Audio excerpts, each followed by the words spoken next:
ప్రభువైన యేసుక్రీస్తు నామములో మరొకసారి మీకు శుభం తెలియజేస్తున్నాను. ఈ వారము ఒక కొత్త సిరీస్ని మనము ప్రారంభించుకోబోతున్నాం. సిరీస్ అనగా ఒక అంశం పాటు కొన్ని వారాలుగా సాగేటువంటి బోధ, ఒకే అంశం మీద కొన్ని వారాల పాటు ఈ యొక్క బోధ అనేది కొనసాగుతుంది. తద్వారా దేవుని యొక్క సంపూర్ణమైనటువంటి ఉద్దేశం ఏంటో మనకి అర్థమవుతుంది. మరి ఈ యొక్క సిరీస్ నేను బోధిస్తున్నప్పుడు దానికి సంబంధించినటువంటి నోట్స్ కూడా టూకీగా నేను తయారు చేశాను. ఎందుకంటే ఈ నోట్స్ని మీరు ఇంటికి వెళ్ళి దాన్ని స్టడీ చేసినప్పుడు మీకు ఈజీగా అర్థమవుతుంది. సో ఆసక్తి కలిగిన వాళ్ళు ఒకసారి మీ చేపకెత్తండి, మీకు ఒక నోట్స్ ఇవ్వబడుతుంది. మరి ఆన్లైన్లో ఫాలో అయ్యేటువంటి వారికి వీడియో డిస్క్రిప్షన్లో ఆ లింక్ ఇవ్వబడుతుంది. సో అక్కడ ఈ నోట్స్ మీరు డౌన్లోడ్ చేసుకొని ఈ సందేశాన్ని మీరు ఫాలో కావాల్సిందిగా మనం చేస్తూ ఉన్నాను. ఇందులో మొదటిగా మనం అర్థం చేసుకోవాల్సింది ఏంటంటే మన పట్ల దేవుని ప్రణాళిక. చెప్పండి, మన పట్ల దేవుని ప్రణాళిక. దేవుని యొక్క బిడ్డరా, ఒక వ్యక్తి మారుమనసు పొంది రక్షించబడిన తర్వాత ఒకానొక దినమున మహిమ లోకంలోకి చేర్చబడతాడు. అయితే రక్షించబడిన రోజు మొదలుకొని నిత్య రాజ్యంలోకి చేర్చబడేంత వరకు ఈ మధ్యలో ఉన్నటువంటి ఈ కాలములో తన పట్ల దేవుని ఉద్దేశం ఏమై ఉన్నది,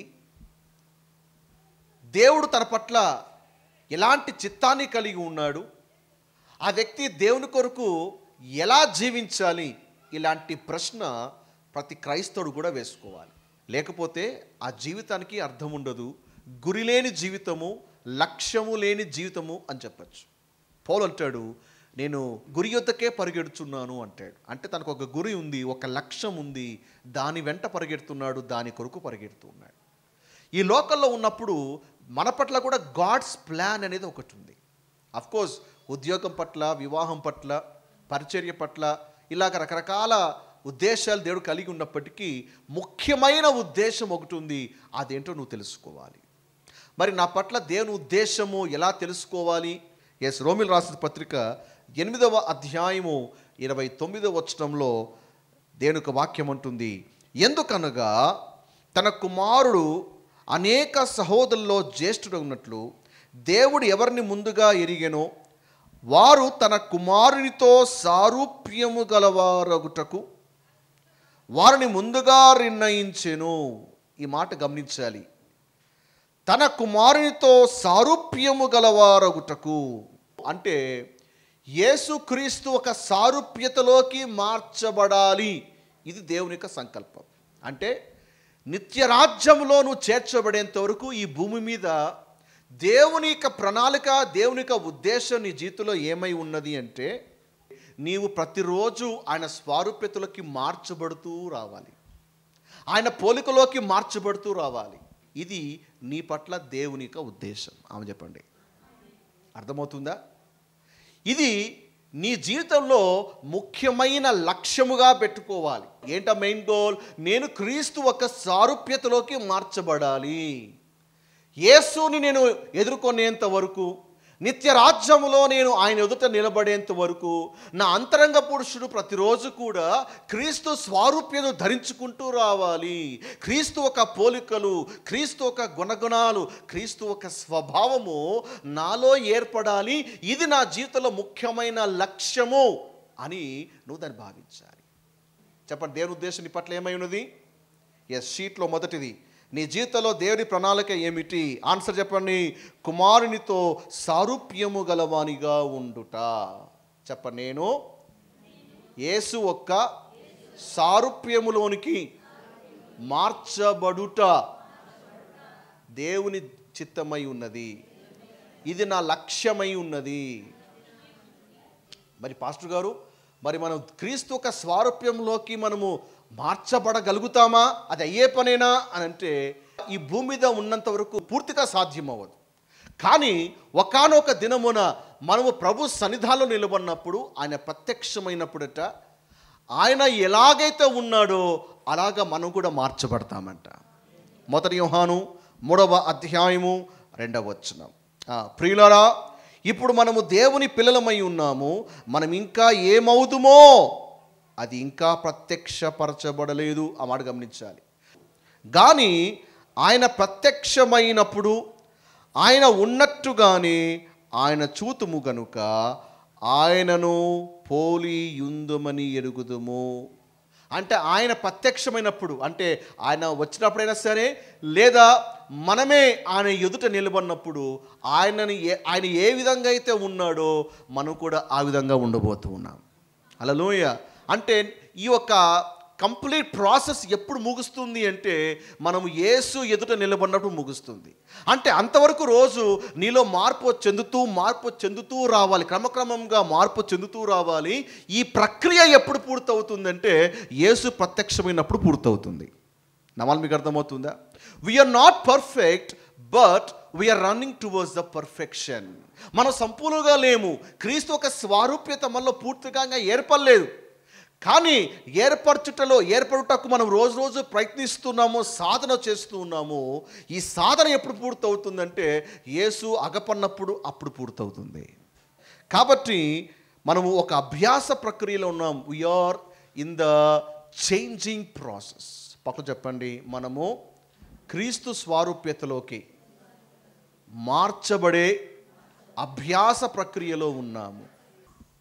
ఇప్పుడు యేసు మనలో ఏమి చూడడానికి ఇష్టపడుతున్నాడు అంటే ఆయన నేచర్ మనలో చూడడానికి ఇష్టపడుతున్నాడు. అంటే మనం ఆయనకి రిఫ్లెక్షన్గా ఉండడానికి ఇష్టపడుతూ ఉన్నాడు. మనం ఆయనకి ప్రతిబింబంగా ఈ భూమి మీద ఉండడానికి ఇష్టపడుతూ ఉన్నాడు. దేవుడు దాని యందు ఆనందించేవాడుగా ఉన్నాడు. మనం ఎక్కువగా దీని లక్ష్యంగా పెట్టుకోవాలి. దేని బిడ్డరా, యేసుని ఎదుర్కొనేంత వరకు ఈ లోకంలో దేవుని యొక్క స్కూల్లో మనమంతా కూడా నిత్య విద్యార్థులమే. We're students in he school. మీరు అనొచ్చు, సార్ క్రీస్తు స్వారూప్యతలోకి మార్చబడాలంటున్నారు, కానీ కొన్నిసార్లు నేను ఫెయిల్ అయితే నా పరిస్థితి ఏంటి? కొన్నిసార్లు ప్రయత్నం చేస్తాను, కొన్నిసార్లు నేను ఫెయిల్ అవుతున్నాను. కొన్నిసార్లు మంచిగా ఉంటాను, కొన్నిసార్లు నేను చాలా లోకస్తుల వల్లే ప్రవర్తించేస్తున్నాను. కొన్నిసార్లు ఆత్మీయంగా ఉంటాను, కొన్నిసార్లు శరీర సంబంధిగా నేను వ్యవహరిస్తున్నాను. వాట్ ఇఫ్ నేను ఫెయిల్ అయితే నా పరిస్థితి ఏంటి? అటువంటి ఆలోచన మీలో కలగచ్చు. దయచేసి దేవుని వాక్యం చూద్దాం. ఇర్మియా గ్రంథము 18వ అధ్యాయము 4-6 వచనాలు చూడండి. కుమ్మరి జిగటి మంటితో చేయుచున్న కుండవాని చేతిలో విడిపోగా ఆ జిగట మన్ను మరలా తీసుకొని కుమ్మరి తనకు యుక్తమైనట్టుగా దానితో మరి ఒక కుండ చేసెను. ఇర్మియా ఒక కుమ్మరవానింటికి వెళ్తున్నాడు. దేవుడు వెళ్ళమన్నాడు, వెళ్తున్నాడు. అక్కడ సార మీద ఒక కుమ్మరి ఒక పాత్రం చేస్తూ ఉన్నాడు, మట్టి పాత్ర చేస్తున్నాడు. అది చేస్తూ ఉండగా ఒక దశలో అది పగిలిపోయింది, విరిగిపోయింది. అప్పుడు ఆ కుమ్మరి ఏం చేస్తాడు? ఆ మట్టిని పారవేయలేదు, దాన్ని మరలా తీసుకొని మళ్ళా దాన్ని సార మీద పెడుతున్నాడు. ఇప్పుడు మళ్ళా యుక్తమైన పాత్ర ఇంకొకటి తయారు చేస్తున్నాడు. దేవుడు ఇర్మియాతో మాట్లాడుతున్నాడు, ఇర్మియా, నేను కూడా నా ప్రజల్ని అలాగే కదా చేస్తున్నాను. వారిని ఒక మంచి రూపంలోకి తీసుకురావడానికి నేను ప్రయత్నిస్తున్నాను. నేను వారిని సార మీద పెడుతూ ఉన్నాను. కొన్ని సందర్భాల్లో వాళ్ళు పగిలిపోతున్నారు, కొన్ని సందర్భాల్లో వారు నా మాట వినట్లేదు, మలచబడ్డానికి ఒప్పుకోవట్లేదు, మలచబడ్డానికి అప్పగించుకోవట్లేదు. తద్వారా పగిలిపోయినప్పుడు నేను వారిని పారవేయలేదు. ఆ కుమ్మరివాడు పారవేయనట్టుగా నేను పారేయలేదే, నేను తీసుకొని మరలా సార మీద పెడుతున్నాను, మళ్ళా ప్రయత్నం చేస్తాను. ఒకవేళ మళ్ళా పగిలిపోతే దాన్ని మరలా సార్ మీదకి ఎక్కిస్తాను, మళ్ళా ప్రయత్నం చేస్తున్నా. నేను కుమ్మరివని కాదా అని దేవుడు మాట్లాడుతున్నాడు. ఎంత గొప్ప దేవుడు మనం సేవిస్తున్నాం చూడండి. క్రీస్తు స్వారూప్యతలోకి మార్చబడుట అనేది ఒక రాత్రిలో జరిగే ప్రక్రియ కాదు, ఒక వారమో ఒక సంవత్సరంలో జరిగే ప్రక్రియ కాదు. ఈ ప్రాసెస్లో కొన్నిసార్లు మనము అవిధేయత చూపిస్తుంటాం, పగిలిపోతూ ఉంటాం. ఒకసారి అప్పగించుకోక దారి తప్పిపోతూ ఉంటాం.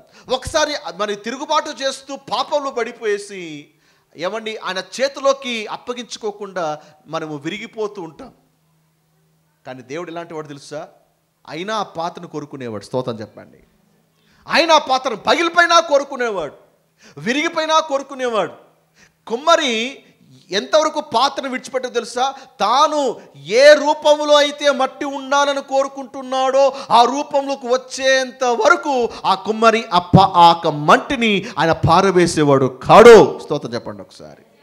చెప్పండి, దేవుడు నన్ను పారవేయక క్రీస్తు స్వారూప్యత నాలో ఏర్పడు వరకు, క్రీస్తు ఒక నేచర్ నాలో ఏర్పడు వరకు ఎన్నిసార్లు పగిలినా ఆయన తన సార మీద పెట్టి యుక్తమైన పాత్రగా, చూడండి మాట చూడండి 4వ వచనంలో, తనకు యుక్తమైనట్లుగా. ఎంత అద్భుతమైన మాట. ఎన్నిసార్లు పగిలినా తనకు యుక్తమైన పాత్రగా మలిచేంత వరకు నా యేసయ్య నిన్ను విడిచిపెట్టేవాడు కాడు. ఒక కార్పెంటర్ షాప్కి వెళ్ళాం. మొదట గదిలో ఒక బల్లకేమో ఒక కాలు కనిపించదు, కుర్చీ ఇంకా పూర్తి దశలోకి రాలేదు. ఏమండి, సగం పెయింట్ కొట్టడం కొన్ని వస్తువులు కనపడతాయి. ఈ కొన్ని వస్తువులకి అసలు ఆకారంలోకే రాలేదు. అవన్నీ చూసినప్పుడు నీకేమనిపిస్తుందంటే, ఇవన్నీ వేస్ట్ ఏమో, ఇవన్నీ బాలేవు అని అనుకున్నంతలో అక్కడ కార్పెంటరు నీ మనసు చదివినట్టుగా ఏమంటాడంటే, ఎవండి ఇవి ఇంకా పూర్తి దశకి ఇంకా రాలేదండి, దీని మీద పని చేయడము ఇంకా అయిపోలేదు, ఇవి ఎలా ఉండబోతాయో మీకు తెలుసుకోవాలనుకుంటే కాస్త లోపలికి రండి, ప్రోడక్ట్స్ కొన్ని తయారైనాయి మీకు చూపిస్తానంటాడు. లోనికి అడుగు పెట్టినప్పుడు అక్కడ పర్ఫెక్ట్ టేబుల్స్, అద్భుతమైనటువంటి ఫర్నిచర్ తయారు చేసి దానికి మంచిగా పాలిష్ కొట్టి చాలా చక్కగా షైనింగ్ వస్తూ ఉంటాయి కొన్ని వస్తువులు. అవి చూపిస్తాడు కార్పెంటర్. చూపించి, ఇదిగో ఇవన్నీ చూసారా, ఇలాగ మెరుస్తున్నాయి, అందంగా తీర్చిదిద్దబడ్డాయి. బయట ఉన్నటువంటి ఆ ఫర్నిచరు ఇంకా అది తయారీ దశలోనే ఉంది, దాని మీద నేను పని చేస్తున్నాను. పని చేసిన తర్వాత ఒకానొక సమయంలో అవి కూడా పూర్తయినాక ఇదిగో ఈ విధంగా మార్చబడతాయి. కాబట్టి ఒక కార్పెంటర్కి తెలుసు అన్ఫినిష్డ్ స్టేజ్లో ఉన్న దాన్ని ఏ విధంగా ఒక ఫినిష్డ్ స్టేజ్లోకి తీసుకురావాలో ఒక కార్పెంటర్కి తెలుసు. ఈరోజు అనుకుంటున్నావు, నేను ఇలా ఉండగలుగుతానా, నాలో చాలా బలహీనతలు ఉన్నాయి, వైఫల్యాలు ఉన్నాయి, చీకటి ఉంది, నాలో ఇన్ని ఉన్నాయి, but can I be a good vessel for God, దేవునికి ఒక యోగ్యమైన పాత్రగా ఉండగలుగుతానా అంటే దేవుడు అంటాడు, ఎస్ నువ్వు ఉండగలుగుతావు. ప్రస్తుతానికి నువ్వు అన్ఫినిష్డ్ ప్రొడక్ట్గా ఉన్నావు, కానీ దేవుడు నిన్ను ఒక ఫినిష్డ్ ప్రొడక్ట్లోకి తీసుకురాబోతున్నాడు. హల్లెలూయా. సో దేవుని ఉద్దేశం ఏంటి? క్రీస్తు వలె నువ్వు జీవించాలి. 3 లేఖన ఆధారాలు ఇస్తున్నాను. ఈ 3 లేఖనాలు బహు స్పష్టంగా చెప్తున్నాయి, నువ్వు క్రీస్తు వలె ఉండాలి. 1 యోహాను 2వ అధ్యాయము 6వ వచనం మీ బైబిల్లో చూడండి, లేదా మీకు ఇచ్చినటువంటి షీట్లో చూడండి. ఆయన యందు నిలిచి ఉన్నవాడనని చెప్పుకొనువాడు ఆయన ఎలాగో నడుచుకొనెనో అలాగే తానును నడుచుకున్న బద్ధుడై ఉన్నాడు. మనం ఆయనందు ఉన్నామని దీనివల్ల తెలుసుకుంటాము. మనం క్రీస్తులో ఉన్నామని ఎలా తెలుసుకుంటాము? మన పేరు బట్ట. మన క్రీస్తులో ఉన్నామని ఎలా తెలుసుకుంటాము? మనం చర్చికి వెళ్తున్నామని దాన్ని బట్ట. మనము దేవుని కుమారులము, దేవుని బిడ్డలమని ఎలా తెలుసుకుంటాము? రోజు మనం బైబిల్ చదువుతున్నామనా? బైబిల్ చదువుతున్నావనో, నువ్వు చర్చికి వస్తున్నావనో, నువ్వు పాటలు పాడుతున్నావనో కాదు నువ్వు గుర్తించబడింది దేవుని బిడ్డగా. దేవుని కుమారుడుగా ఎలా గుర్తించబడుతున్నావు అంటే, ఆయన ఎలాగ నడుచుకొనేనో అలాగే తనను నడుచుకున్న బద్ధుడై ఉన్నాడు. ఆయన ఎలా నడుచుకున్నాడో నీవు కూడా అలాగా నడుచుకుంటున్నప్పుడే నీవు ఆయనలో ఉన్నావని దాన్ని బట్టి అర్థమవుతుంది. అర్థమవుతుందా? ఒకడు క్రైస్తవుడు ఎలా తెలుస్తుంది? ఆకారం బట్ట, వాక్చాతుర్యంను బట్ట. ఒకడు దేవుని బిడ్డ, యేసయ్య శిష్యుడు అని ఎలా తెలుస్తుంది? ఈరోజు చాలామంది ఇక్కడ మోసపోతుంటారు. ఏమండి ఆయన చాలా పెద్ద పరిచర్య అండి, ఓ ఈయనకు చాలా మంచి టాలెంట్స్ ఉన్నాయండి, ఓ ఈయనకు చాలా ఇది అండి, ఆయనకు అది అండి అని వేటో చూస్తూ అంచనాలు వేసుకుంటూ ఉంటారు. అతను క్రైస్తవుడు, క్రైస్తవురాలు అని. అది కాదు కొలబద్ద. ఆయన నడుచుకున్నట్టుగా ఎప్పుడైతే మనం కూడా నడుచుకుంటామో దాన్ని బట్టి అర్థమవుతుంది మనం ఆయనలో ఉన్నాము అని అర్థమవుతుంది. ఎంతమంది క్రైస్తవులు అండి బైబిల్ పట్టుకున్న క్రీస్తు వలే కాకుండా జీవించేస్తున్నారు. పేరుకేమో క్రైస్తవులే, పేరు గొప్ప ఊరు దిబ్బ. బయట జీతము లోన జీతం రెండు కూడా వేరే. నువ్వు ఆయనలో ఉన్నావా? నువ్వు చర్చిలోకి రావచ్చు, కానీ ఆయనలో ఉన్నావా? నువ్వు ఆయనలో ఉన్నావంటే ఆయన నడుచుకున్నట్టుగానే నీ నడవడికడు కూడా అలాగే ఉంటుంది. ఊరికి ప్రభు నమ్ముకున్నాక మందిరానికి వచ్చామా, బల్లలో పాల్గొన్నామా, కానకేసి వెళ్ళిపోయినాం, అది కాదు మ్యాటర్. ఆయన నడుచుకున్నట్టుగా నేను నడుచుకుంటున్నానా? నిత్యత్వంలోకి వెళ్ళేంత వరకు ఈ ఆలోచన నీ మనసులోకి మెదలాలి. ఇంకొక వచనం చూద్దాం. 1 పేతురు 2వ అధ్యాయము 21వ వచనం. మీరు తన అడుగు జాడల యందు నడుచుకొనున్నట్లు మీకు మాదిరి ఉంచిపోయెను. అంటే దేవుడు మన నుంచి ఏమని ఆశిస్తున్నాడు? ఆయన అడుగు జాడల్లో నీ అడుగులు ఉండాలి. అంటే నువ్వు ఎలా మాట్లాడాలి, నువ్వు ఎలా ప్రవర్తించాలి, ఎలా రియాక్ట్ అవ్వాలి, ఏ విధమైన నిర్ణయాలు తీసుకోవాలి, ఇవన్నీ కూడా ఎవరిని చూసి నేర్చుకోవాలి చెప్పండి? యేసుని చూసి. నా ప్లేస్లో యేసు ఉంటే ఏమి చేసేవాడు, నా స్థానంలో యేసు ఉంటే ఎలా ప్రవర్తిస్తాడు, ఈ నిర్ణయాల్లో యేసు అయితే ఎలాంటి నిర్ణయము తీసుకుంటాడు, నీకు రోల్ మోడల్ ఎవరు అంటే యేసే. మరి మన జీవితం ఆ విధంగా ఉందా? పైకి మాత్రం యేసయ్య స్వామిని ప్రార్థన చేస్తున్నాము కానీ ఆయన అడుగు జాడల్లో నీ అడుగు కనపడట్లేదు అంటే ఏమిటా, ఎక్కడో మన భక్తిలో తప్పిపోయాము అనే విషయాన్ని అర్థం చేసుకోవాలి. ఆయన అడుగు జాడల యందు, పక్కన చెప్పండి ఒకసారి, ఆయన అడుగు జాడల్లో నీ అడుగులు కనపడాలి. శిష్యుడు అంటే ఆయనే కదా. విశ్వాసికి శిష్యుడికి తేడా ఉందండి. విశ్వాసి కేవలం విశ్వసిస్తాడు అంతే, ఆయన వెంబడించాడు. శిష్యుడు అనేవాడు ఆయన వెంబడిస్తాడు. గురువు అడుగు జాడల్లో ఆయన కూడా అడుగులు వేసుకుంటూ వెళ్తాడు. అలాంటి వాడే శిష్యుడు. చెప్పండి, యేసు ప్రభువారు సమస్త జనులను విశ్వాసులుగా చేయమన్నాడా, శిష్యులుగా చేయమన్నాడా? కరెక్ట్గా ఆన్సర్ ఇవ్వాలి. మార్క్స్ 16వ అధ్యాయంలో యేసు ఆరోహణమవుతూ ఆయన ఇచ్చినటువంటి గ్రేట్ కమిషన్, గొప్ప ఆజ్ఞ ఏంటి? సమస్త జనులను నాకు శిష్యులుగా చేయండి అన్నాడు కానీ విశ్వాసులుగా చేయండి అని చెప్పలేదు. ఎందుకు తెలుసా? విశ్వాసకి వెళ్ళిన విశ్వసిస్తాడు అంతే, యేసు దేవుడు అంటే, కానీ ఫాలో అవ్వడు. యేసు కావాల్సింది విశ్వాసులు కాదు, యేసు కావాల్సింది ఫాలోవర్స్ కావాలి. యేసు శిలువలో వేలాడుతూ ఉన్నప్పుడు ఆయన అద్భుతాలు పొందుకున్నాడు. ఎక్కడ? చచ్చిపోయిన వాళ్ళు లేపాడు. ఎక్కడ? చెవిటి వాళ్ళు విన్నారు. ఎక్కడ? గుడ్డి వాళ్ళు చూపు పొందుకున్నారు. వాళ్ళంతా ఎక్కడ పోయారు? వీళ్ళంతా కూడా నమ్మిన వాళ్ళే. దావీదు కుమారుడానికి కేకలేశాడు ఒక వ్యక్తి. వీళ్ళంతా నమ్మిన వాళ్ళే, విశ్వాసులే, కానీ కనిపించారు. వాయ్? ఎందుకంటే విశ్వాసి కంటే యేసు కావాల్సింది ఎవరంటే ఆయన అడుగు జాడల్లో అడుగు వేసుకుంటూ ఆయన్ని అనుసరించేటువంటి శిష్యులు కావాలి. నా ప్రశ్న, మీరు విశ్వాసగానే మిగిలిపోతారా, లేదా ఆయన శిష్యులుగా ఆయన అడుగు జాడల్లో నడుస్తారా? రైట్. ఫిలిప్పీ రాసిన పత్రిక 2వ అధ్యాయము 5వ వచనం, క్రీస్తు యేసునకు కలిగిన ఈ మనస్సు మీరు కలిగి ఉండండి. దేని మాట చూడండి. ప్రభు నమ్ముకున్నావా? ఎట్లనగా బతికి. యేసుని విశ్వసించావా? Very good. ఎలాగో బతికేసి మోక్షానికి వచ్చే అంటున్నాడా? కాదు. నమ్ముకున్న తర్వాత నీవు నిత్య మోక్షానికి వచ్చేంత వరకు ఈ మధ్యలో దేవుని ఉద్దేశం ఏంటో తెలుసా? ఆయనకు కలిగినటువంటి మనస్సు, మెంటాలిటీ ఏమైతే ఉందో అది నువ్వు అడాప్ట్ చేసుకోవాలి. ఆయనలాగా ఆలోచించాలి, ఆయనలాగా పరిపక్వతగా ఆలోచించాలి, ఆయనలాగా నిర్ణయాలు తీసుకోవాలి, ఆయనలాంటి గుణగణాలు నీలో పెంపొందించుకోవాలి. ఆయన మైండ్ సెట్ని నువ్వు తగ్గట్టుగా నువ్వు మారాలి. క్రీస్తు యేసుకు కలిగిన మనస్సును మీరు కలిగి ఉండాలి. ఇదండి దేవుడి యొక్క చిత్తం ఈ భూమి మీద. నువ్వు నిత్యరాజ్యంలోకి చేర్చబడే వరకు నీలో దేవుడు ఇది కోరుతూ ఉన్నాడు. దేవుని యొక్క ప్రణాళిక ఇది. నేను ఆయన మనస్సును కలిగి ఉండాలి. That's called renewing of the mind. Hallelujah. అందుకే పౌలు ఒక సందర్భంలో ఒక మాట అంటాడు, నేను ప్రసవ వేదన పడుతున్నాను. పత్రికలో రాస్తున్నాడు ఒక సంఘానికి.